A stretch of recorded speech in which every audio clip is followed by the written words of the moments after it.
कुरान मजीद के हम पर क्या हुकूक हैं। अल्हम्दुलिल्लाहि रब्बिल आलमीन वस्सलातु वस्सलामु अला सय्यिदिल अंबियाइ वल मुरसलीन अम्मा बअद फ़अऊज़ु बिल्लाहि मिनश शैतानिर रजीम बिस्मिल्लाहिर रहमानिर रहीम। मेरे अजीज़ मोहतरम भाइयों बहनों बुजुर्गों, अस्सलामु अलैकुम रहमतुल्लाह।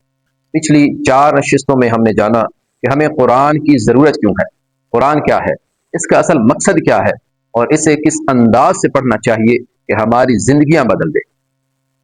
आज हम एक निहायत अहम सवाल पर गुफ्तगू करेंगे। आखिर कुरान मजीद का हम पर क्या हक है। हम सब जानते हैं कि वालिदैन के हुकूक हैं, औलाद के हुकूक हैं, पड़ोसियों के हुकूक हैं, बल्कि इस्लाम ने जानवरों के हुकूक भी बयान किए हैं। तो क्या अल्लाह की इस अजीम किताब के भी हम पर कुछ हुकूक हैं? जी हाँ, वो ऐसे हुकूक हैं जिनकी अदायगी हमारी दुनिया और आखिरत दोनों की कामयाबी से जुड़ी हुई है। पहला हक, कुरान पर कामिल ईमान। सबसे पहले हम इस बात पर पुख्ता ईमान रखें कि कुरान अल्लाह ताला का आखिरी कलाम है जो हज़रत मोहम्मद सल्लल्लाहु अलैहि वसल्लम पर नाजिल हुआ। इसमें कोई शक नहीं, तहरीफ या तजाद नहीं, और क़यामत तक यही पूरी इंसानियत के लिए हिदायत का सरचश्मा रहेगा। सूरह बकरा आयत नंबर 2 में अल्लाह रब्बुल आलमीन फरमाते हैं, ज़ालिकल किताबु ला रैब फीही हुदल लिल मुत्तक़ीन। ये वो किताब है जिसमें किसी शक की गुंजाइश नहीं और ये मुत्तकी लोगों के लिए हिदायत है। कुरान का दूसरा हक ये है कि इसे रोजाना पढ़ा जाए। रसूलुल्लाह सल्लल्लाहु अलैहि वसल्लम ने फरमाया, सही मुस्लिम 804 नंबर हदीस मुबारक है, इक़राउल कुरान फ़इन्नहु यअती यौमल क़ियामति शफ़ीअन लिअस्हाबी। कुरान पढ़ा करो क्योंकि क़यामत के दिन ये अपने पढ़ने वालों की सिफारिश करेगा। सोचिए, हम रोजाना घंटों मोबाइल इस्तेमाल करते हैं, लेकिन कितने लोग हैं जो रोजाना 10 मिनट भी कुरान के लिए निकालते हैं, कुरान की तिलावत करें। ऐसे कितने लोग हैं हमारे मुआशरे के अंदर। तीसरा हक, तदब्बुर और समझना।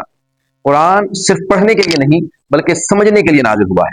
अल्लाह ताला सूरह निसा आयत नंबर 82 में 82 में फरमाते हैं, अफला यतदब्बरून अल कुरान, क्या ये लोग कुरान में गौर व फिक्र नहीं करते।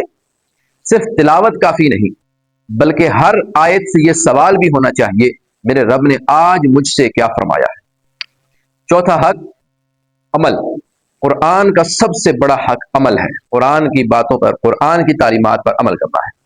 अगर कुरान सच बोलने का हुक्म देता है तो हमारी जुबान सच्ची होनी चाहिए। अगर अमानतदारी का हुक्म देता है तो हमारे मामलात दयानतदार होने चाहिए।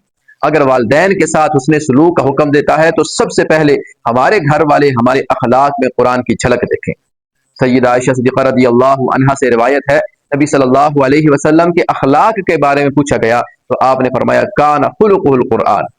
आप सल्लल्लाहु अलैहि वसल्लम का अखलाक सरापा कुरान था। रवाहु मुस्लिम हदीस नंबर 746। इमाम मुस्लिम ने इस हदीस मुबारक को रिवायत किया है। यानी आप सल्लल्लाहु अलैहि वसल्लम चलता फिरता कुरान थे, यानी मुजस्समा कुरान थे। कुरान का आखिरी हक यह है कि हम इसकी रोशनी दूसरों तक पहुंचाएं, कुरान की तालीमात दूसरों तक पहुंचाएं, कुरान का नूर दूसरों के घरों तक भी पहुंचाएं। सही बुखारी हदीस नंबर 527 में है, रसूलुल्लाह सल्लल्लाहु अलैहि वसल्लम ने फरमाया, खैरुकुम मन तअल्लमल कुरान व अल्लमा। तुम में से सबसे बेहतर वो है जो खुद कुरान सीखे और दूसरों को सिखाए। ये जरूरी नहीं कि आप आलिम हो, मुफ्ती हो।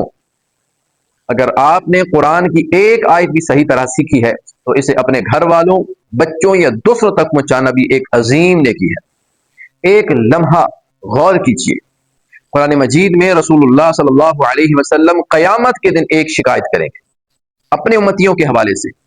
हम यहाँ पर नबी सल्लल्लाहु अलैहि वसल्लम की शफाअत की उम्मीद लगाए बैठे हैं और सिर्फ कलमा पढ़कर हम नबी अलैहिस्सलाम की शफाअत के उम्मीदवार बनकर बैठ गए हैं।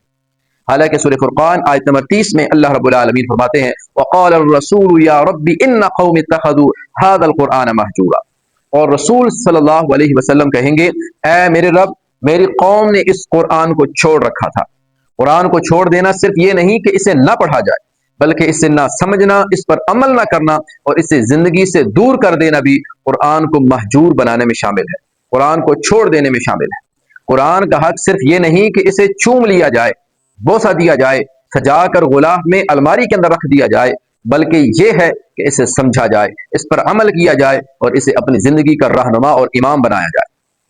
आज घर के तमाम अफराद के साथ आप सिर्फ 5 मिनट बैठिए, कुरान की एक आयत पढ़ें, इसका तर्जमा पढ़ें, फिर एक दूसरे से पूछें, हम आज से इस एक आयत पर कौन सा अमल शुरू कर सकते हैं।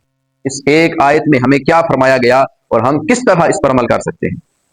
اگر ہر گھر میں روزانہ صرف 5 منٹ 10 منٹ قرآن کے لیے مخصوص ہو جائے تو یقین کیجئے صرف گھر نہیں پوری قوم بدل سکتی ہے۔ اللہ تعالی ہمیں قرآن پر ایمان، اس کی تلاوت، اس کے فہم اور اس پر عمل اور اس کی دعوت دینے کی توفیق عطا فرمائے، آمین یا رب العالمین۔